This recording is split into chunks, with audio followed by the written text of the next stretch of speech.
Hello students, हम लोग करने वाले हैं class 11 physics chapter number 2 units and measurements. और आज हमारा जो टॉपिक है वो है accuracy, precision of instrument and errors in measurement. तो चलिए स्टार्ट करते हैं।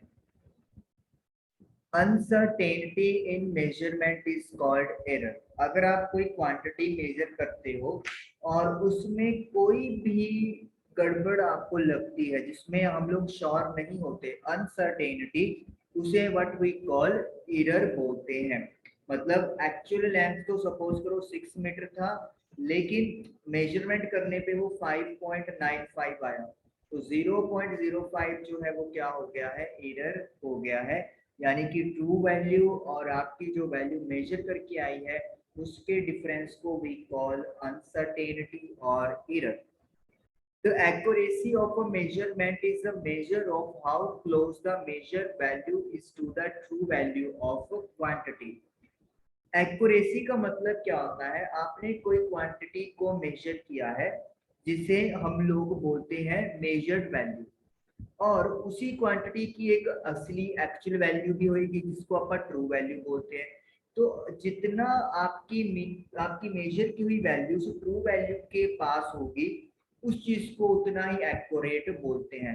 सपोज कर लो आपने मार्केट में से कोई चीज लेके आनी है, आपने आइडिया लगाया कि वो चीज आपको 20 रुपीज में मिलेगी। आप मार्केट में गए तो आपको पता चला कि उस चीज का प्राइस 19 रुपीज है। तो यानी कि आपकी एक्यूरेसी काफी हद तक ठीक थी। लेकिन सपोज करो आपके साथ एक फ्रेंड है, उसने एस्टिमेट लगाया था कि वो जो चीज है वो हमें 19.80 की मिलेगी। तो इसका मतलब है कि आपके फ्रेंड की जो वैल्यू है वो एक्चुअल वैल्यू के ज्यादा पास है, तो इसीलिए आपका फ्रेंड यहाँ पे आपसे ज्यादा एक्यूरेट हो गया।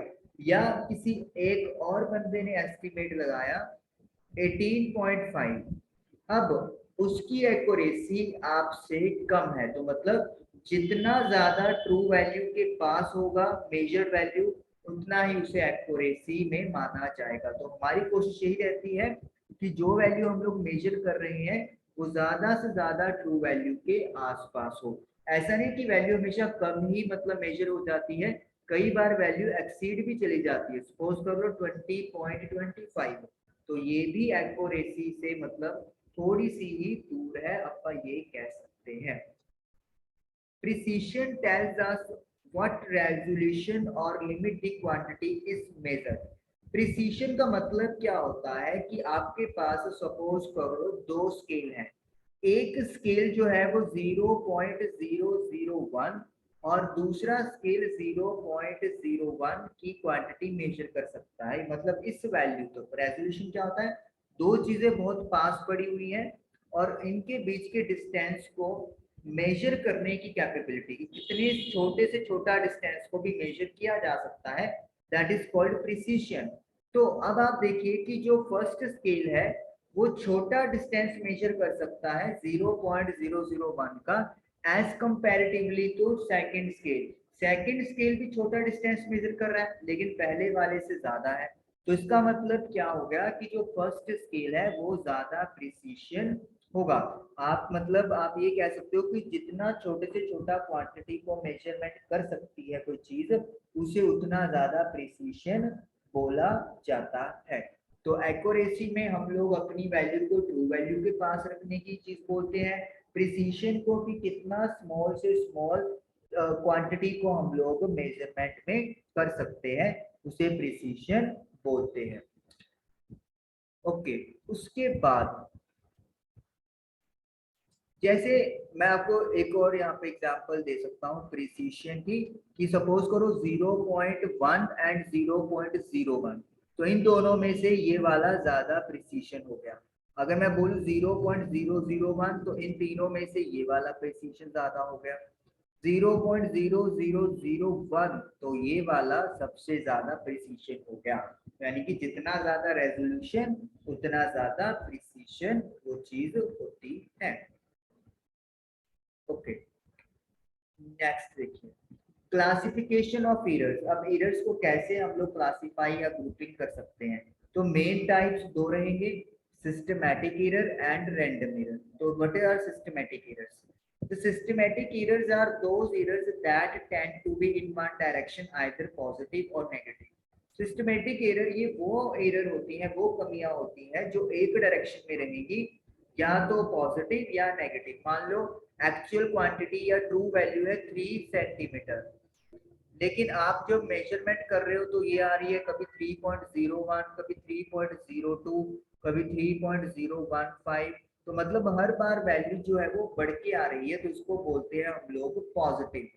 लेकिन अगर सपोज करो ये वैल्यू ऐसी आए 2.98, 2.988, 2.99 लाइक दैट, तो ये कम आ रही है वैल्यू, तो इसको बोलते हैं हम लोग नेगेटिव डायरेक्शन की तरफ। तो मतलब सिस्टमैटिक एरर में या तो वैल्यू आपको हमेशा बढ़ के मिलती है या फिर हमें वैल्यू हमेशा कम होके मिलती है, तो उसे what we call systematic errors हम लोग बोलते हैं। Okay, next is sources of systematic error. Systematic error के क्या क्या सोर्सेज हैं, क्या क्या मतलब चीजों से सिस्टमैटिक एरर हो सकता है? तो 3 सोर्सेज हैं। तो first source is instrumental error, यानी कि जिस चीज से हम लोग मेजरमेंट कर रहे हैं उसके साथ रिलेटेड एरर को इंस्ट्रूमेंटल एरर बोलते हैं। arises from the error due to imperfect design or calibration of the measuring instrument। जिस चीज से आप मेजरमेंट कर रहे हो उसका डिजाइन सही नहीं है, या फिर उसके ऊपर जो आपने मार्किंग की हुई है, जैसे आपका एक मीटर स्केल है, उसके ऊपर मार्क किया होता है कि 1 mm, 2 mm, 3, 4, फिर 5 mm, जीरो एंडिंग भी स्टार्ट होके फिर 6, 7, 8, 9 और फिर ये आता है आपका 1 सेंटीमीटर। तो ये जो स्मॉल मार्क होते हैं ये मिलीमीटर को शो करते हैं, तो इनको जिसको बोलते हैं अपन इन मार्क्स को कैलिब्रेशन। तो कहते हैं अगर कैलिब्रेशन अच्छे नहीं की हुई या फिर डिजाइनिंग में कोई कमी है, जीरो एरर या फिर जीरो एरर। जीरो एरर का मतलब क्या होता है, जब आपकी रीडिंग एक्चुअली में तो जीरो होती है लेकिन फिर भी आपका मेजरिंग इंस्ट्रूमेंट उसको जीरो शो नहीं करता। मतलब हम लोग जीरो से स्टार्ट करते हैं किसी भी चीज को मेजर करना। सिंपल एग्जांपल, आपके पास स्केल है लेकिन जीरो होने के बावजूद भी वो प्रॉपर जीरो से कोइंसिडेंस नहीं हो रहा, तो उसे what we call zero error. तो ऐसे एरर्स को वी कॉल इंस्ट्रूमेंटल एरर, और ये सिस्टमैटिक एरर का सोर्स है। मतलब डिजाइन अच्छा नहीं हुआ इंस्ट्रूमेंट का, उसके ऊपर मार्किंग सही नहीं है, जीरो एरर, जीरो रीडिंग होने के बावजूद भी वो जीरो पे नहीं है, तो ऐसे एरर्स को वी कॉल इंस्ट्रूमेंटल एरर। ये आपके पास एग्जांपल है। जैसे इन्होंने बताया हुआ है कि अगर टेम्परेचर है मान लो, उसके ऊपर जो मार्किंग है वो सही नहीं है और वो पानी का टेम्परेचर 104 डिग्री सेल्सियस दिखा रहा है बॉइल्ड पानी का, लेकिन हमें पता है पानी बॉइल कहाँ पे हो जाता है, प्योर वाटर 100 डिग्री पे, लेकिन ये थर्मामीटर क्या शो कर रहा है मान लो 104 डिग्री। तो इसका मतलब है कि जहाँ पे कैलिब्रेशन है, जो मार्किंग है वो सही नहीं है और इस वजह से ये 4 डिग्री सेल्सियस का एरर हमारे पास आ रहा है। उसके बाद है जीरो एरर की, इन्होंने एग्जांपल दी है वर्नियर स्केल के थ्रू। वर्नियर कैलिपर क्या होते हैं, ये बहुत स्मॉल डिस्टेंसेस को मेजरमेंट कर सकते हैं, और ये इन्होंने ये बोला हुआ है कि जो जीरो उसका मार्क होता है, जब आप वर्नियर स्केल देखोगे तो उसके ऊपर जीरो मार्क होता है, तो कहता है वो हो सकता है मेन स्केल के जीरो मार्क के साथ कोइंसाइड ना करे। वर्नियर में 2 स्केल होते हैं, तो मतलब वो दोनों स्केल जो है अगर उनका जीरो जीरो कोइंसाइड नहीं कर रहा है तो उसे what we call zero error. तो जो सिंपली रीडिंग में जो एरर आता है उसे सिस्टमैटिक एरर का पार्ट हम लोग बोल सकते हैं। इसी तरीके से जो हमारे पास नॉर्मल स्केल होता है फुट्टा, जिसको अपन बोलते हैं 15 सेंटीमीटर वाला, उसका भी हो सकता है जो जीरो एंड है, जहाँ से वो स्टार्टिंग हो रही है जीरो की, वो नॉर्मली क्या हो जाता है थोड़ी देर यूज करने के बाद वो घिस जाता है, जिसे बॉर्न ऑफ बोलते हैं। तो हो सकता है उसका वो एंड घिस गया हो और आप जो रीडिंग है वो यहाँ से शुरू कर दो, तो फिर ये जो फर्क बच गया, डिफरेंस बच गया, ये किसमें काउंट होगा, ये एरर में काउंट होता है। तो ये मतलब एग्जांपल्स हैं या जो पार्ट्स हैं वो इंस्ट्रूमेंटल एरर्स के पार्ट्स हैं। ओके, उसके बाद जैसे ये एग्जांपल्स मैं बात कर रहा था, ये एग्जांपल्स दी हुई है कि टेम्परेचर जो है वो थर्मामीटर के द्वारा हमने मेजर किया, लेकिन जो कैलिब्रेशन था वो बहुत ही ज्यादा मतलब अच्छा नहीं था और रीडिंग शो कर दी 104। वाटर का एसटीपी स्टैंडर्ड टेम्परेचर प्रेशर पे जो बॉइलिंग पॉइंट होता है वो 100 डिग्री होता है, लेकिन इस थर्मामीटर ने क्या शो की है 104। तो इट मींस 4 डिग्री का जो मुझे एरर मिल रहा है वो क्यों मिला, क्योंकि मेरे इंस्ट्रूमेंट में कुछ कमी थी। और अगर इंस्ट्रूमेंट में कुछ कमी की वजह से एरर आया तो उसे वी कॉल इंस्ट्रूमेंटल एरर, और वो सिस्टमैटिक एरर का पार्ट है। इसी तरीके से वर्नियर कैलिपर है, जो 0 मार्क होता है वर्नियर स्केल का, वो मेन स्केल के 0 मार्क से अगर कोइंसाइड नहीं करेगा तो उससे जो रीडिंग है उसमें फर्क आएगा, and that is called zero error.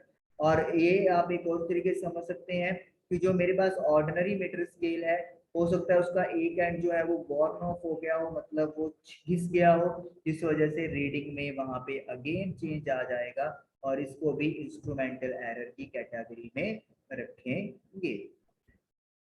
Next, the next type systematic error है हमारे पास इनपरफेक्ट इन एक्सपेरिमेंटल टेक्निक और प्रोसीजर। मतलब अब ये एरर सिस्टमैटिक में कहाँ पे आएगा, जब जो प्रोसीजर है या जो टेक्निक है, जो एक्सपेरिमेंट करने का तरीका है, उसमें कुछ ना कुछ कमी रह जाए।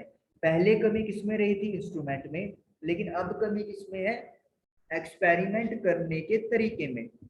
जैसे एग्जांपल के लिए देखिए, अगर सपोज करो टेम्परेचर मेजरमेंट करना है, तो to determine the temperature of a human body, अगर ह्यूमन बॉडी का टेम्परेचर मेजर करना है, a thermometer placed under the armpit, और आर्मपिट के नीचे अगर थर्मामीटर प्लेस करेंगे, will always give a temperature lower than the actual value of the body temperature।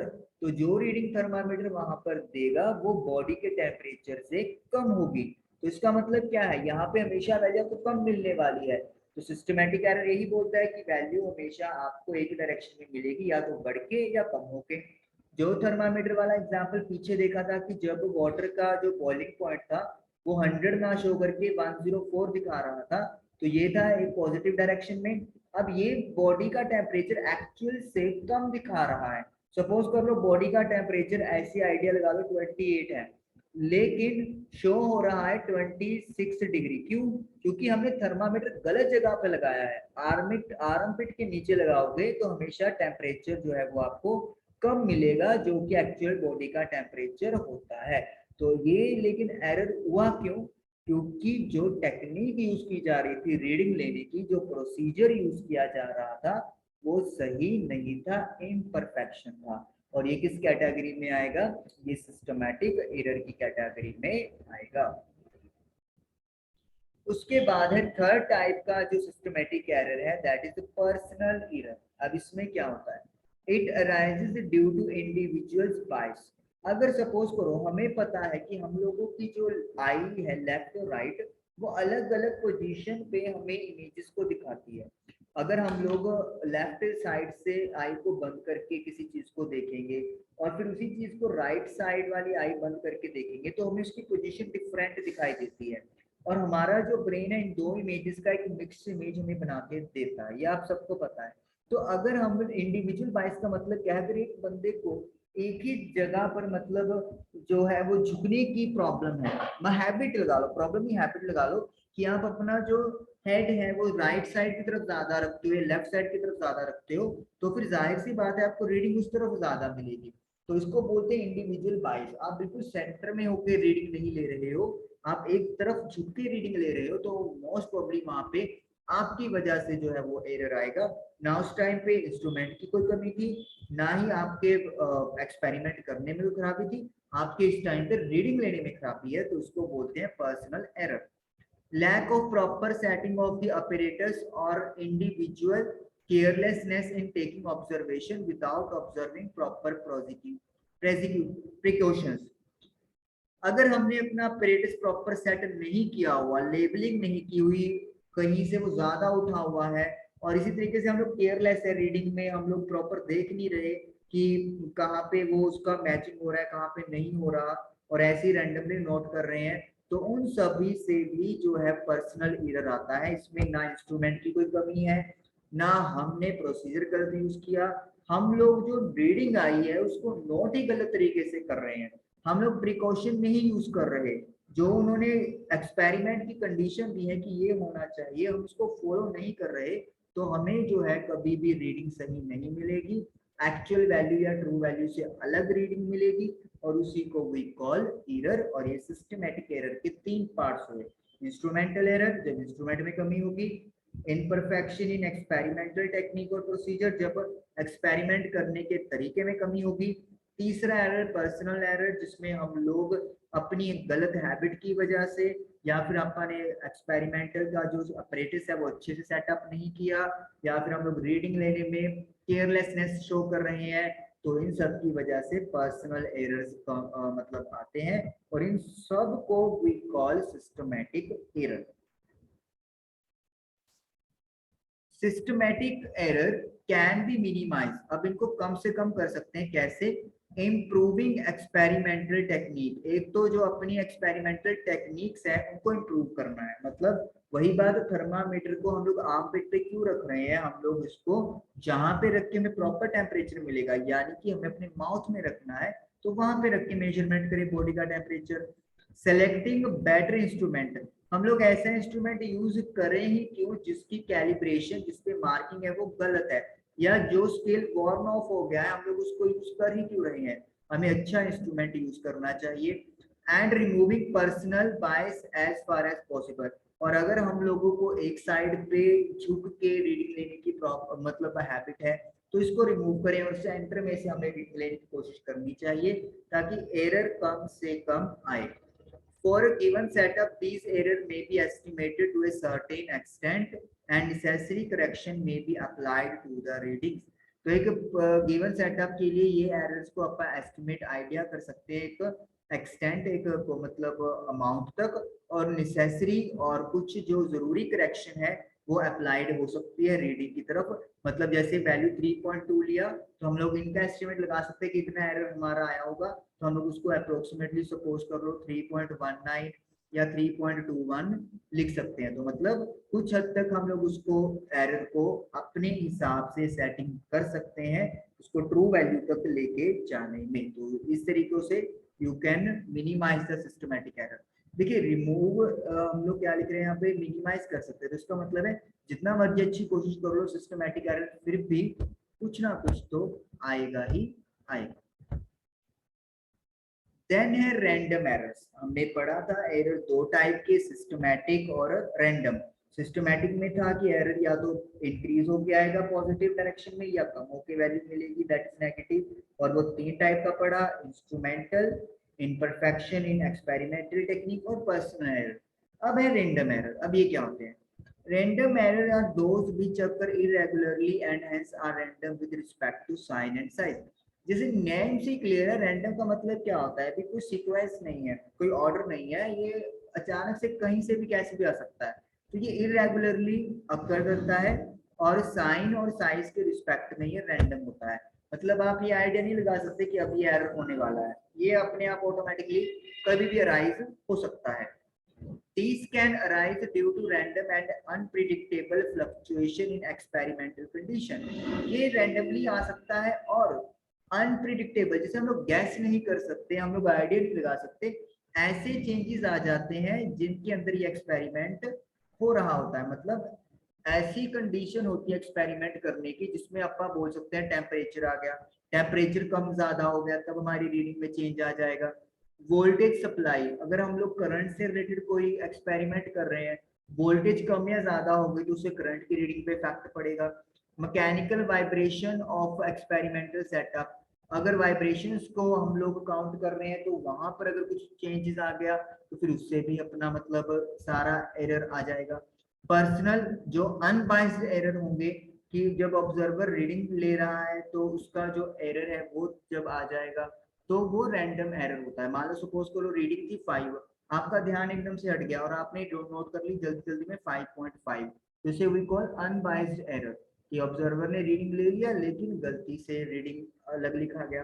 तो ये सारे रैंडम एरर्स काउंट होते हैं जिसमें हम लोग प्रिडिक्ट नहीं कर सकते कि ये एरर आ सकता है।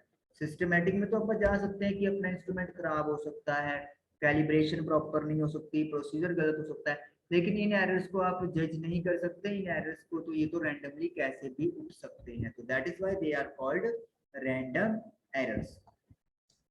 देन आपके पास एक अलग कैटेगरी बनाई गई है लीस्ट काउंट एरर। ये क्या होते हैं? The smallest value that can be measured by measuring instrument is called its least count. छोटी से छोटी वैल्यू जो कोई भी इंस्ट्रूमेंट मेजर कर सकता है उसे वी कॉल लीस्ट काउंट। मतलब आपके पास एक स्केल है, सपोज करो, छोटी से छोटी वैल्यू जितनी वो मेजर कर सकता है, मतलब उससे छोटा वो मेजर नहीं करेगा। सपोज करो 1 mm, तो 1 mm जो है वो क्या हो गया, वो हो गया लीस्ट काउंट एरर। अगर कोई दूसरा स्केल है वो 0.01 मिलीमीटर भी मेजर कर सकता है तो फिर वो उसका लीस्ट काउंट हो गया। मतलब छोटी से छोटी वैल्यू जिसे मेजर किया जा सकता है। The least count error is the error associative, okay, इसको लीस्ट काउंट बोलते हैं अपन। एरर की बात आगे हो रही है। Least count error is the error associated with the resolution of instrument. तो कुछ हद तक ये प्रिसीशन के साथ रिलेटेड है कि ये वो एरर है जो एरर एसोसिएट होता है, जुड़ा हुआ होता है इंस्ट्रूमेंट के रेजोल्यूशन के साथ, कि इंस्ट्रूमेंट हमारा दो चीजों को जो बहुत पास पास है क्या वो उनको डिफरेंशिएट करने में सक्षम है। एग्जाम्पल के लिए देखिए, वर्नियर कैलिपर जो है उसकी लीस्ट काउंटिंग 0.01 सेंटीमीटर है, और स्फेरोमीटर जो है उसकी काउंटिंग, लीस्ट काउंटिंग और भी कम है, 0.001 सेंटीमीटर। तो जो स्फेरोमीटर है उसका प्रिसीशन ज्यादा अच्छा होगा as compare to vernier calliper. तो यही उन्होंने बोला है कि अब वर्नियर कैलिपर का लीस्ट काउंट क्या हो गया, 0.01 सेंटीमीटर हो गया, और स्फेरोमीटर का लीस्ट काउंट 0.001 सेंटीमीटर हो गया। Least count error belong to the category of random error but limited size, but within a limited size। अब लीस्ट काउंट एरर को कहता है हम लोग रैंडम एरर की कैटेगरी के साथ जोड़ देते हैं, लेकिन तब जब एक साइज की लिमिटेशन होती है। हालांकि it occurs with both systematic and random error, लेकिन ये दोनों का हिस्सा बन सकता है, सिस्टमैटिक का भी एंड रैंडम का भी। तो सिस्टमैटिक एरर और रैंडम एरर के साथ ये लीस्ट काउंट एरर मतलब हमेशा उनके साथ जुड़ा हुआ हो सकता है। If we use a metre scale for measure of length, अगर हम लोग एक स्केल का यूज कर रहे हैं लेंथ को मेजर करने के लिए, it may have graduation at 1 mm division scale spacing और इंटरवल। तो इस पे जो मार्किंग होती है उनमें जो फर्क होता है वो 1 mm का होता है।